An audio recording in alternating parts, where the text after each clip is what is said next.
Georgia country గురించి ఏంటి అసలు అక్కడ వెదర్ ఎలా ఉంటుంది అండ్ సేఫ్టీ సెక్యూరిటీ ఎలా ఉంటుంది మన స్టూడెంట్స్ ఇక్కడ నుంచి అక్కడికి వెళ్ళడానికి? మనం జార్జియా కంట్రీ చూసుకున్నట్లయితే సార్, Hmm. మనకి ఇది యూరోపియన్ యూనియన్ లో one of the part of country in the trade wise. Hmm. Next to that మనకి third safest country in the world sir, ప్రపంచంలోనే మూడో సురక్షితమైన దేశం. Hmm. నెక్స్ట్ టు దట్ మనకి corruption free country. Next to that మనకి climatic conditions చూసుకున్నట్లయితే same Indian climate ఉండటం జరిగింది సార్. ఓన్లీ వింటర్స్ లో అది కొంచెము టెంపరేచర్స్ డౌన్ అవుతాయి. అపార్ట్ ఫ్రమ్ దిట్ ఎవ్రీథింగ్ కూడా మనము క్లైమేటిక్ కండిషన్స్ చూసుకున్నట్లయితే మన ఇండియాలో బెంగళూరు క్లైమేట్ తో మనం కంపేర్ చేసుకోవచ్చు. నెక్స్ట్ టు దట్ మనకి కంట్రీ కూడా ఏదైతే క్యాపిటల్ సిటీ ఆఫ్ జార్జియా టిబ్లిసీ ఉందో, ఇది medical hub of Europe sir. Different countries నుంచి పేషెంట్స్ ఇక్కడికి వచ్చి ట్రీట్మెంట్ తీసుకుని వెళ్ళడం జరిగింది. సో మనకి స్టూడెంట్స్ కి వ్యాస్ట్ క్లినికల్ ఎక్స్పోజర్ రావడం జరుగుతుంది సార్. రీసెంట్ టైమ్స్ లో నీట్ కంప్లీట్ చేసి అండ్ చాలా మంది కొంత డైలమాలో కూడా ఉన్నారు కదా. సో అదేవిధంగా పేరెంట్స్ కూడా చాలా మంది డైలమాలో ఉన్నారు కదా.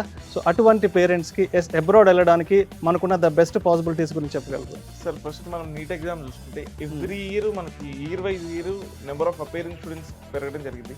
మనం 2023 చూసుకున్నట్లయితే 22 lakhs స్టూడెంట్స్ నీట్ అపేర్ అవ్వడం జరిగింది. 2024 లో మనకి 23 lakhs అపేర్ అయ్యారు. 2025 లో 25 lakhs అయ్యారు. 2026 లో 26 lakhs మెంబర్ స్టూడెంట్స్ అపేర్ అవ్వడం జరిగింది. కానీ మన ఇండియాలో ఉన్న సీట్స్ అయితే 1,60,000 సీట్సే ఉండటం జరిగింది. అందులో కూడా 60,000 seats government seats and 1 lakh payment seats. మనకి అందులో బి కేటగిరీ, సి కేటగిరీ ఉంటుంది. బి కేటగిరీ అయితే అరౌండ్ 75 lakhs అవుతుంది. సి కేటగిరీ 1 crore నుంచి 2 crores వరకు అవ్వడం జరిగింది. సో మనకి ఇప్పుడు 23.5 lakh స్టూడెంట్స్ కి సీట్స్ లేనట్టే. సో ఈ 23 lakhs of students MBBS dream అనేది పాసిబిలిటీ అవ్వదంటే 100% అవుతుంది సార్.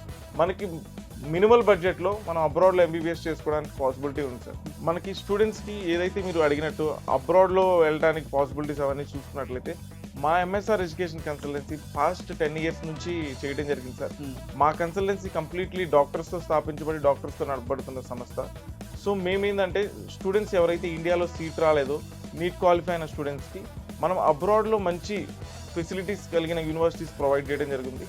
మేము ఒక యూనివర్సిటీ చూస్ చేసుకునే ముందు మా టీమ్ ఆఫ్ డాక్టర్స్ అందరూ వెళ్ళి యూనివర్సిటీని మొత్తం కూడా తరోగా చూసుకొని అక్కడ ఇన్ఫ్రాస్ట్రక్చర్ ఎలా ఉంది, ల్యాబొరేటరీస్ ఎలా ఉన్నాయి, అటాచ్డ్ హాస్పిటల్స్ ఎలా ఉన్నాయి అన్నీ చూసి ఈ యూనివర్సిటీలో చదివితే స్టూడెంట్ ఒక మంచి డాక్టర్గా బయటకు వస్తాడా లేదా, నాణ్యమైన వైద్య విద్యను అందిస్తూ మనకి ఏకైక యూనివర్సిటీ జార్జియాలో ఉండటం జరిగింది సార్.